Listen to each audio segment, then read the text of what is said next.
you've got a block, or you can use a blanket as well. We're going to combine feet together, knees wide, and then a little chest opener.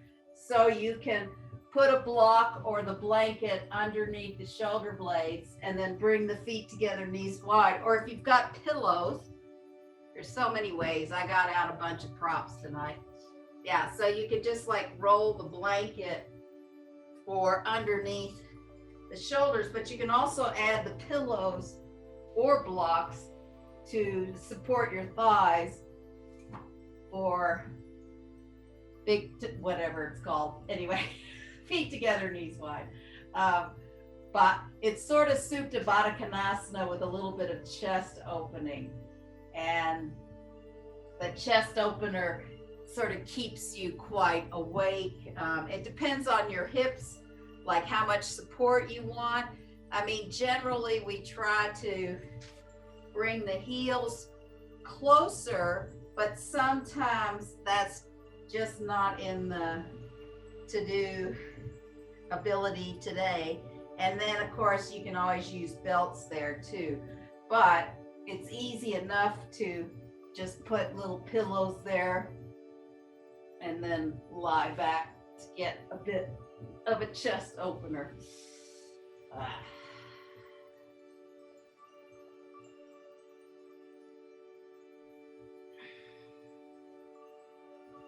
Then you can really take your breath and move it. When you inhale, see if you can feel the breath moving into the armpits and the thigh sockets. And then when you exhale, see if you can feel those parts of the body softening. So I'm just doing the view of the same pose, but sitting. So when you inhale, it's like all the energy goes out to your fingertips, or maybe it goes into your feet when you inhale. And then when you exhale, everything softens back into the armpits and the thigh socket. So often we just think about the breath is only into the lungs, but the breath goes much further than that. It really hydrates the whole body. So, and there's movement there. So just see if you can feel. It might be very subtle, but see if you can feel it move into those thigh sockets when you inhale, and those armpits. And when you exhale, both areas really soften. And this is a really sort of nice way to let your mind and your body really connect, catch up from whatever's been going on in the day. I know Richard's up in the morning and Nicole's finishing from the evening. So whatever's came before this class and what's coming after this class, see if you can just give yourself the time and space for the current class that we're doing, and really feel into how the breath hydrates you all the way out the armpits and the thigh sockets. And then when you exhale, it just all softens in towards the center, in through the armpits and the thigh sockets.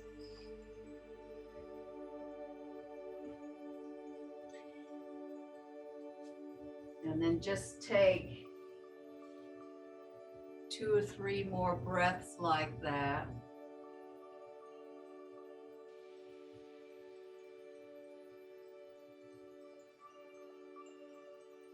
And then slowly begin to take your props away and just bring up the knees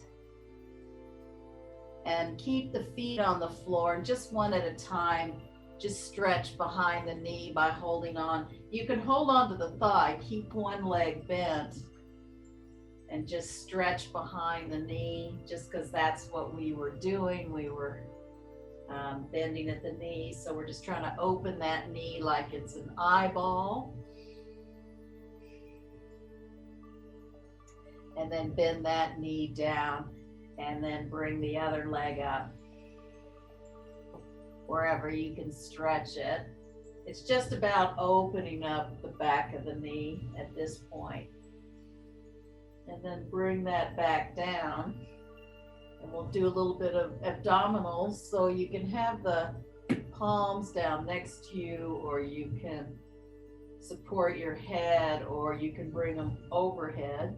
Sometimes I like to hold the block to make it more intense, but you can do whatever feels right for you. I'm going to start with my hands under my head. So bend the knees into the chest, really extend through those heels. Again, we're opening the backs of the legs again. Bend the knees, soften the feet on the floor.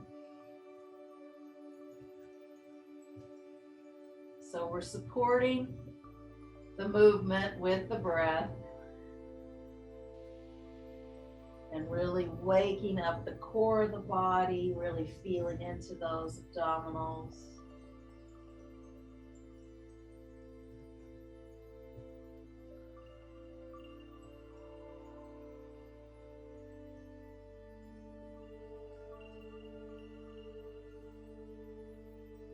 Want to change your arm position, make it more intense or make it less intense.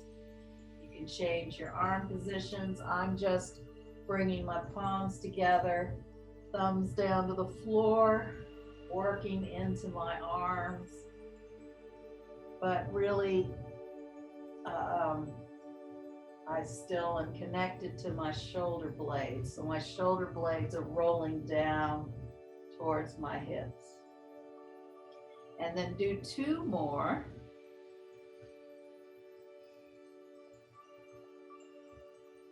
And then just bring the knees down and a couple of breaths here. Again, if you want to press through the heels and shake through the pelvis, you can.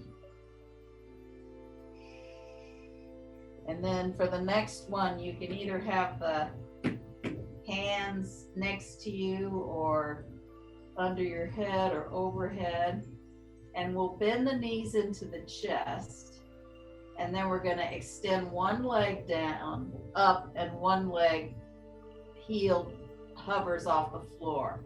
Now you can modify this if it's too intense, and then bend the knees into the chest, extend the opposite heels, one hovers to the floor, one comes up.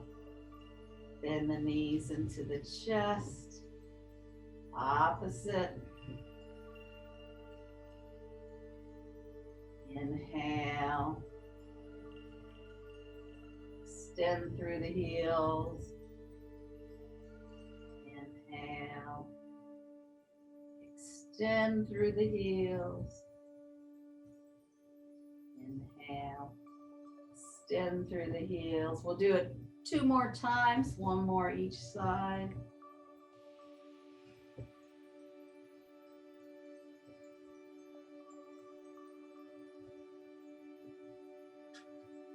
Bring the knees in. And again, if you want to press up and wiggle through your abdominals, and then roll over to your side. And this is where it's nice if you have blocks or something to put your hands on. If you don't, you could always, since I have these 2 cushions that are the same, I could always use these, although they're not very firm. So in some ways, that's why, you can use books too. Books are more firm too. But I'm just gonna put my blocks here. I'll show you both ways, so just in case. But so the blocks, you can have the blocks here, or you can just have your palms here. But the nice part about the blocks is it gives you a little more elevation so that you can swing the leg in. So I'm swinging my right leg through, and then just a little lunge here to start to soften through the hip flexors.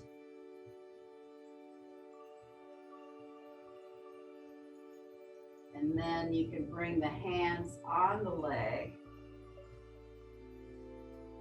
So you really want to press that back foot down, and as much of the shin that's on the floor, most of us have a little space under the ankles. Oh, that's where those little stickies come in handy, rolling them under the ankles. I'm wondering what happened to all my stickies. Did I bring them home? Maybe I did. I probably have them somewhere. And then inhale those arms up.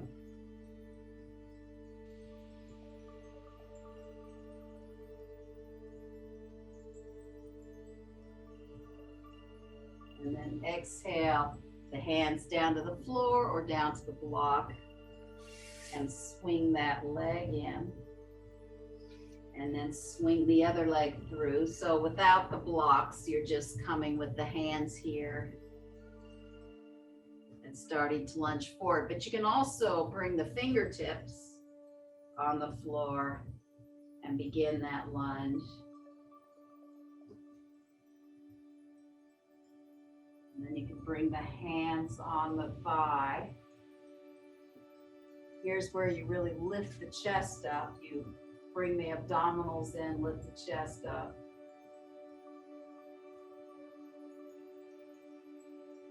And then you can inhale the arms up.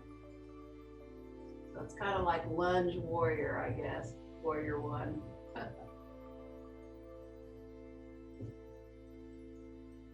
And then exhale the hands down and bring that leg back. And then place the hands on the floor, or if you've got two blocks, you can put them on blocks. And really press into those hands so you're engaging those into the shoulder blades so the arms are engaged. And tuck the toes under and go into a downward facing dog.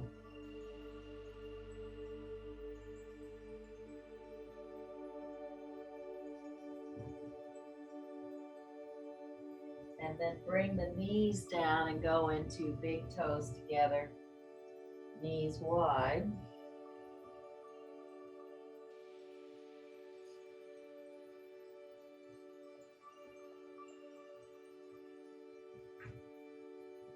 And then inhale, come up again. Tuck the toes under. And then you're going to bring the right leg up into three-legged dog.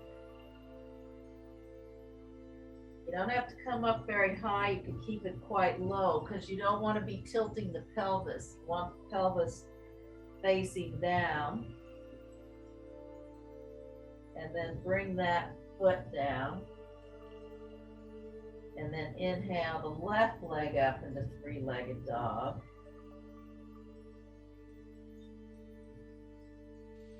You really press through that back heel, and then bring the feet down into downward dog, and then bring the knees down and come into big toes together, knees wide.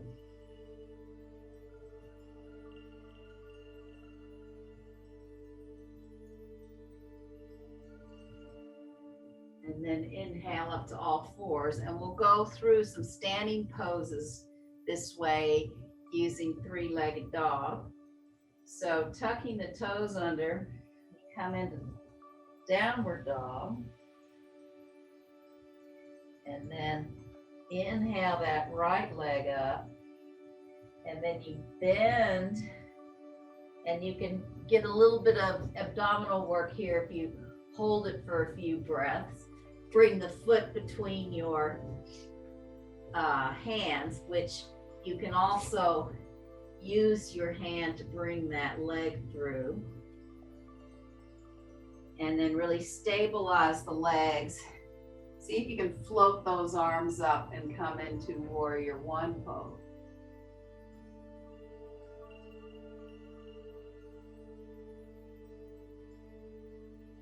And then to come out, you bring the hands down, bring the right leg up into three-legged dog,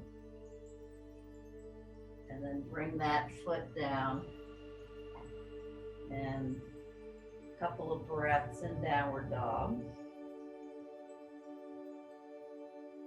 And then inhale that left leg up in three-legged dog.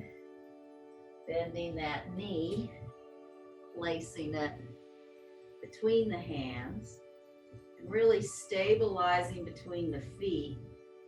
And see if you can really bring the upper body up by stabilizing the lower body into warrior one or lunge warrior.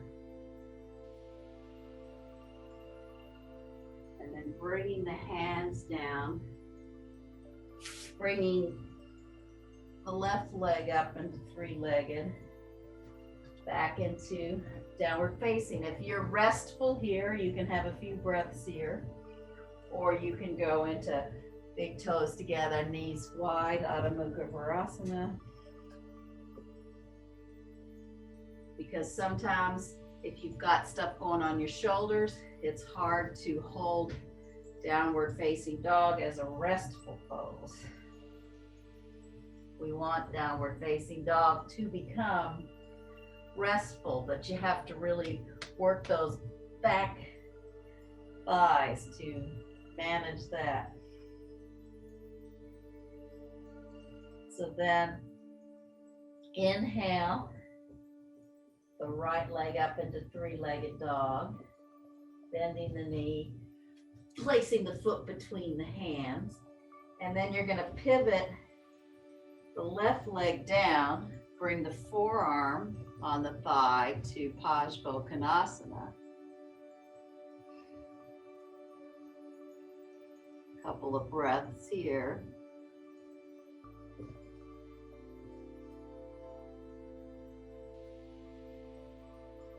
And then exhale the hands down. You pivot the back foot so that you can bring the right leg up into three-legged dog, and then back into downward facing dog.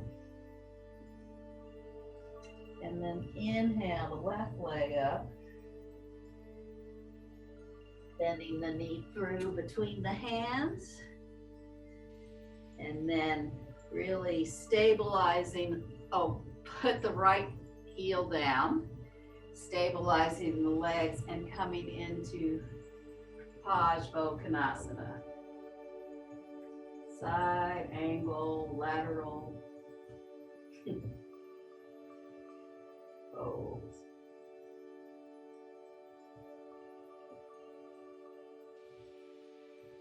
And then to come out of it, bring the hands down, bring that left leg up, bring the feet into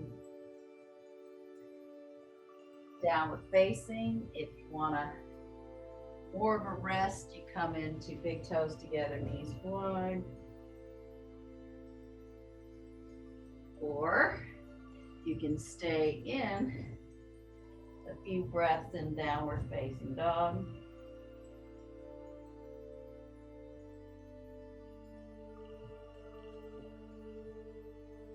And then inhale the right leg up, bending the knee between the hands. Now you're going to pivot that heel down, and now we're going to come up to triangle pose. So slowly straighten that front leg out. You can have the hand. It's also where the block can come in handy. You can have the hand on the thigh, shin, and then the top arm comes up.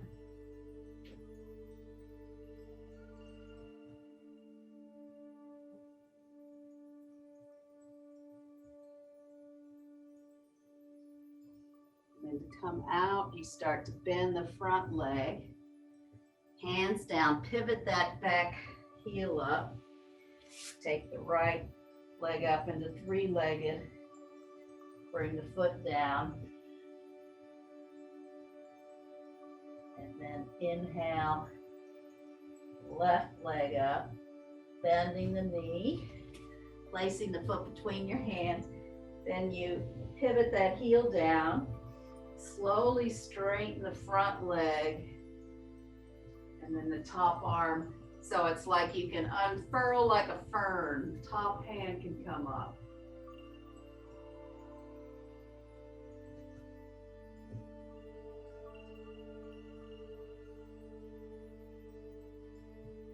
then to come out, you can bend the front leg, bring the hands down, bring the heel up, and then inhale that left leg up into three-legged and down into downward facing dog, either staying for a few breaths in downward dog or coming into big toes together, knees wide.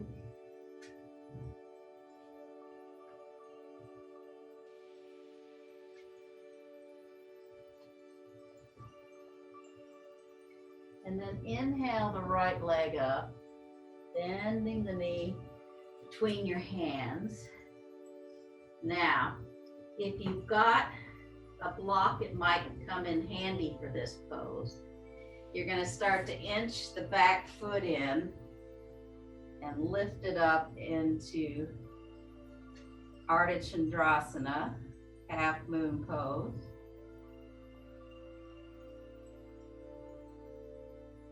And then you're going to reach that foot behind you to come into Utthita Trikonasana, triangle pose. You might have be a little deeper in the pose.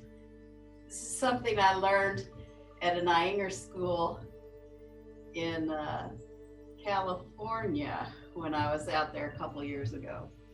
And then bend that front leg, bring the hands down, pivot that left heel behind you, and then bring the right leg up and down into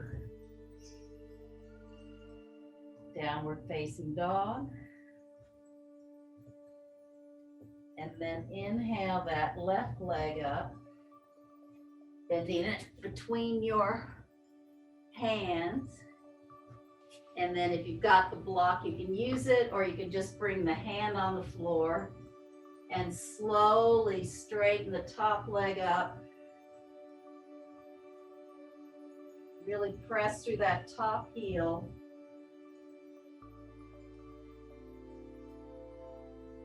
And then bend the front leg, inch the leg behind you, come into Utthita Trikonasana, extended triangle pose. And then bend the front leg, hands down, and inhale the left leg up into three-legged and downward facing. And let's all go into big toes together, knees wide for a couple of breaths.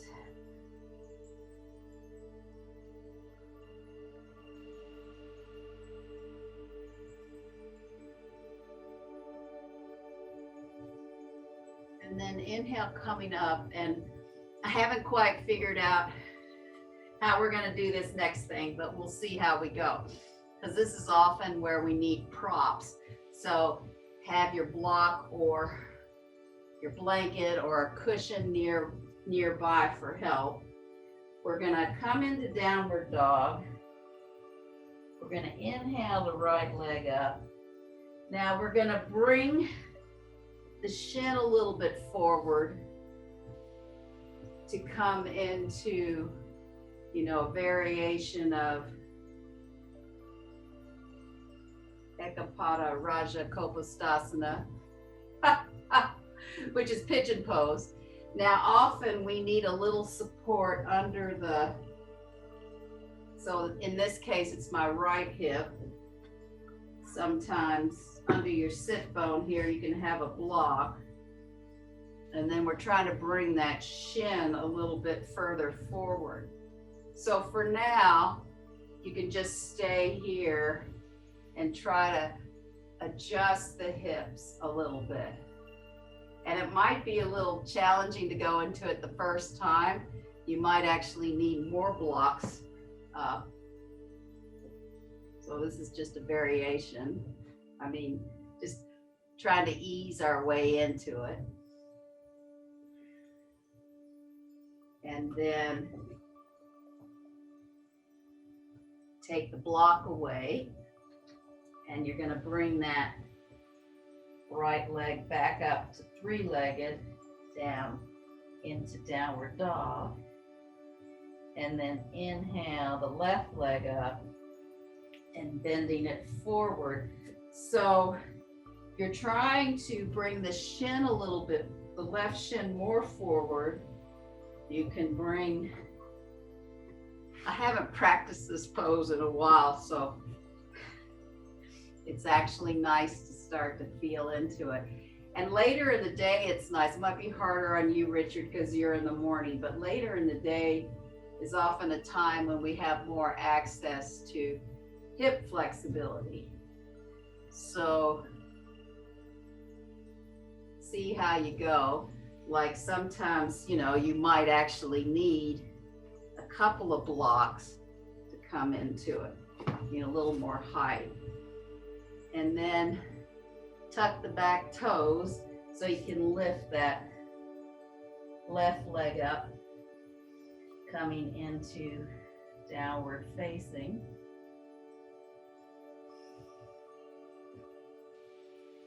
And then again, inhale that right leg up, coming forward.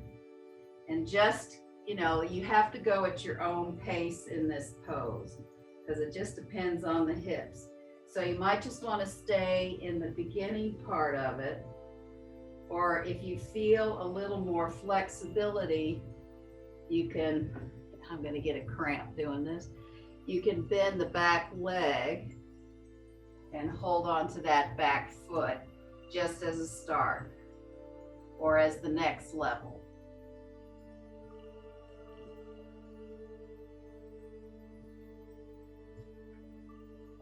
And then you can release that leg and bring that right leg into three-legged and back to downward facing. And then inhale the left leg up, come back through. You can just stay here with more elevation, depending on your hips. And then if you want to go to the next level, you just bring that foot in. Since I haven't practiced this in a while, it's going to take me some time to get back here. So that's just a variation. This is not the full pose. Then release that.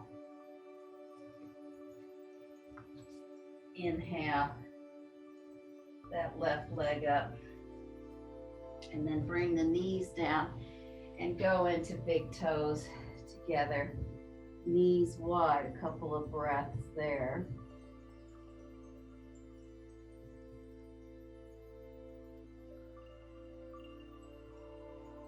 And then just come up to all four and just do a little cat and dog, just to release the lower back, the hips. If anything has been, you can shake it out a little bit, wag the tail.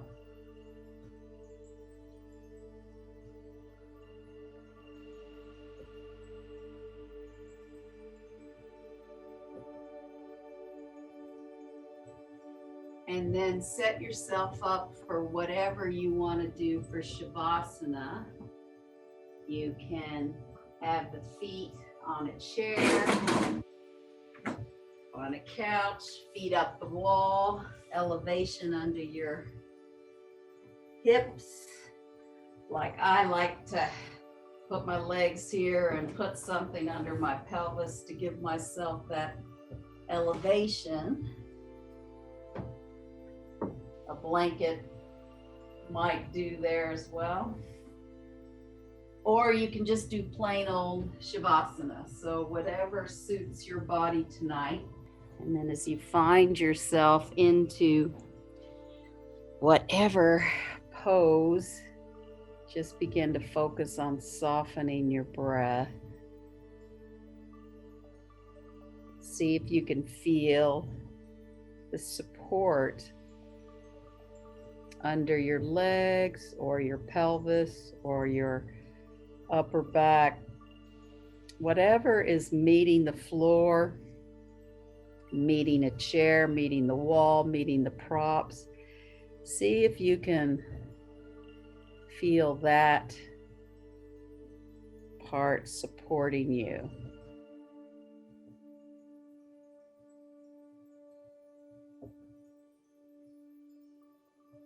So that more of that particular body part can spread and widen, and gravity can really start to bring some restfulness into the muscles, some restoration into the bones.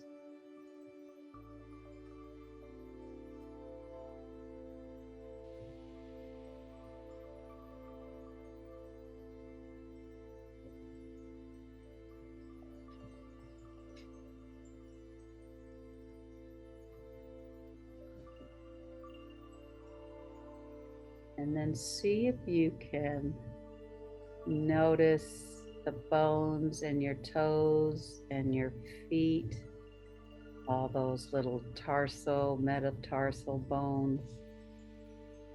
And see if you can allow them to have spaciousness and soften.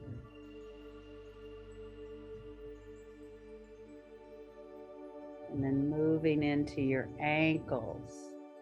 See if you can feel how the bones rest into each other around your ankles, and then soften that area. And then in your lower leg, you've got I think it's the tibia and the fibula. Sometimes I remember my bones. And see if you can allow those to soften and lengthen.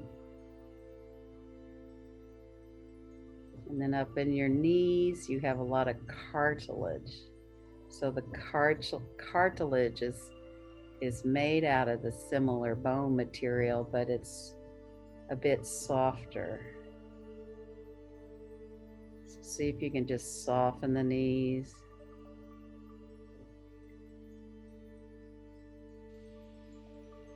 And then that huge bone up in your thigh.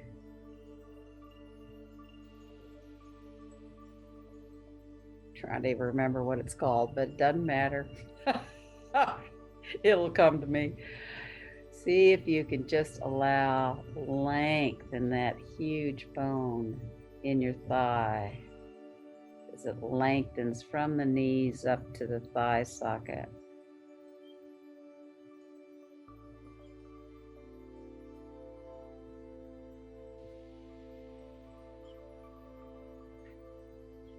And then see if you can feel your pelvic bowl, which has the sacrum on the back. It's got your ischia. I'm not going to get all the terms right, but you've got the bones in the front of your pelvis, the sides of your pelvis, and at the end of the pelvis is the coccyx, your tailbone. See if you can find spaciousness in all those pelvic bones. The thigh bone's called the femur bone. I knew I'd remember it eventually. And then moving up into your rib cage. There's lots of little bones that curve around all your ribs. You've got the floating ribs, and you've got the ribs that connect into your front of your chest. And then behind the bones that aren't even connected are your shoulder blades. So see if you can allow all those bones to really soften.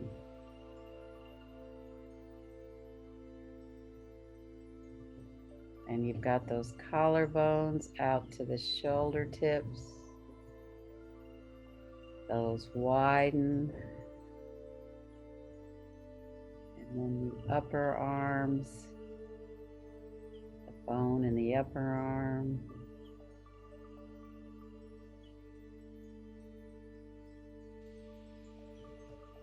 The cartilage in the elbow.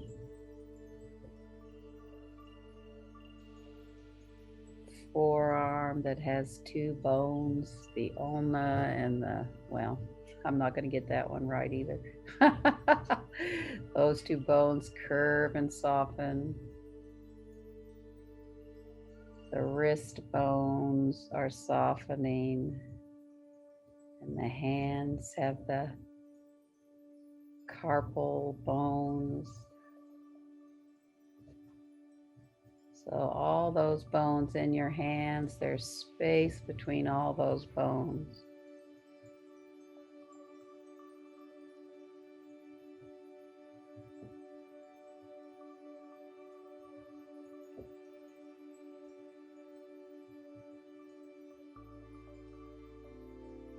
And then you've got your cervical spine.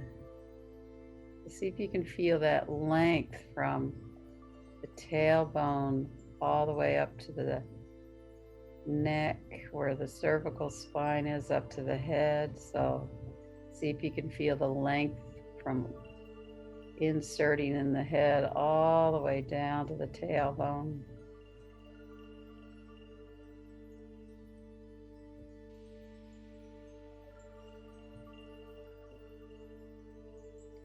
And then the head has bones in the head, and when we're born, they're quite soft, but there's still mobility in the bones in the head. So see if you can just feel a bit of expansion in those bones, that when you breathe, there's a bit of softening in the scalp and the bones that support your brain, that really encase and take care of your brain.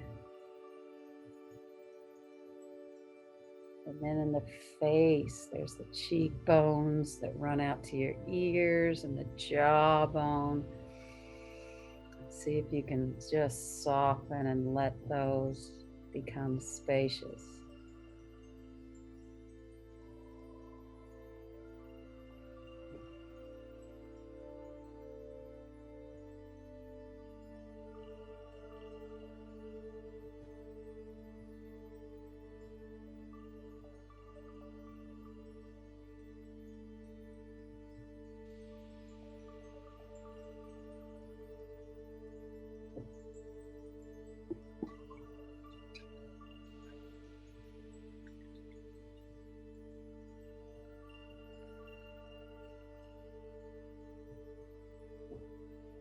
And then slowly begin to deepen your breath, finding a little bit of movement in your fingers, your toes, your hands, your feet, and whatever kind of stretch you need to do.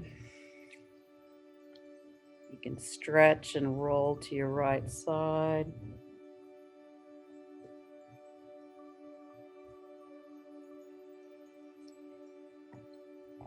And then you can slowly come up to sitting. Thank you and namaste.